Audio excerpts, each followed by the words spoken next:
இன்னைக்கு தமிழகத்தில் மட்டுமல்ல, இந்தியா லெவலில் ஒரு முக்கியமான ஒரு லீடர். இன்னைக்கு தமிழகத்தில் ஒரு வயது முதிர்ந்த தலைவர்களில் அவர் ஒருத்தருங்க. டைம்ஸ் நவ் பத்திரிகையிலேருந்து, அதாவது யூஎஸ்ல இருக்க டைம்ஸ் நவ் பத்திரிகையிலேருந்து இங்க வந்து இவரோட பேட்டியை எடுத்துட்டு போயிருக்காங்க சார். ஆமாம்மா, அவ்வளவு சிறப்பானவர். இன்னமும் நான் எடுத்து சொல்கிறேன் உங்களுக்கு. நாங்கள் இவருக்கு ஒரு காலத்தில் வந்து தமிழ் குடிதாங்கி என்ற பட்டமே கொடுத்தோம். அது எங்கள் ஊரில் மதுரை மாவட்டம் மேலூரில் தான் ஒரு பட்டம் கொடுத்தோம், தமிழ் குடிதாங்கி அப்படின்னு. ஏன்னா இவர் தான் ஃபர்ஸ்ட் தலித் மக்களுக்கான ஒரு பதவியும் இவரோட கட்சியில கொடுத்ததாகவும் பல விஷயங்கள் ஒன்று ரெண்டு இல்லை, பல விஷயங்கள். இப்படிப்பட்ட ஐயா ஏன் இப்படி ஆயிட்டாருன்னு மட்டும் நீங்கள் கேளுங்க.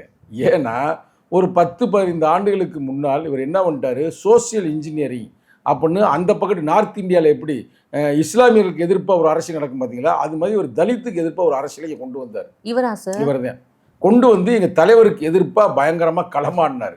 களமாடி அந்த காலகட்டத்திலேருந்து இவருக்கு சரிவு உருவாயிருச்சு. அன்னைக்கு தான் அவருக்கு ஆரம்பிச்சு. அதுக்கு முன்னாடி நீங்கள் சொன்ன கருத்து பூரா உண்மை. டைம்ஸ் ஆஃப் இந்தியாவில் வந்து பேட்டி கேட்பார்கள்.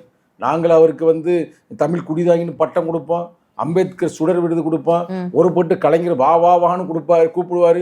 இங்கிட்ட அம்மா ஜெயலலிதா அம்மா வாங்க வாங்கன்னு கூப்பிடுவார். இவர் உண்மையை சொல்லுவார், பார் உள்ளவரை, இந்த பார் இல்லை அந்த பார் உள்ளவரை நான் கூட்டணி போக மாட்டேன்னு சொல்லுவார். டபக்குன்னு அடுத்த நாள் பெல்ட் அடிப்பார். இப்படி எல்லா வேலையும் செஞ்சாலும் கூட மக்கள் இவர் பக்கத்தில் நின்றாங்க. ஆனால் இந்த குட்டி கல்ட்ட வேலை செஞ்சார் பார்த்தீங்களா தமிழ்நாட்டில். அது வந்து தமிழ்நாட்டில் வந்து ஒரு மனிதநேயம் உள்ள இந்த பகுதியில் வந்து சாதியை மட்டும் மையமாக வைத்து ஒரு நாடக காதல் அப்படின்னு ஒன்று ஆரம்பித்து சிக்கலை வளர்த்தார் பார்த்தீங்களா. அன்னைக்கு தான் இவருடைய சரிவு உருவாச்சு.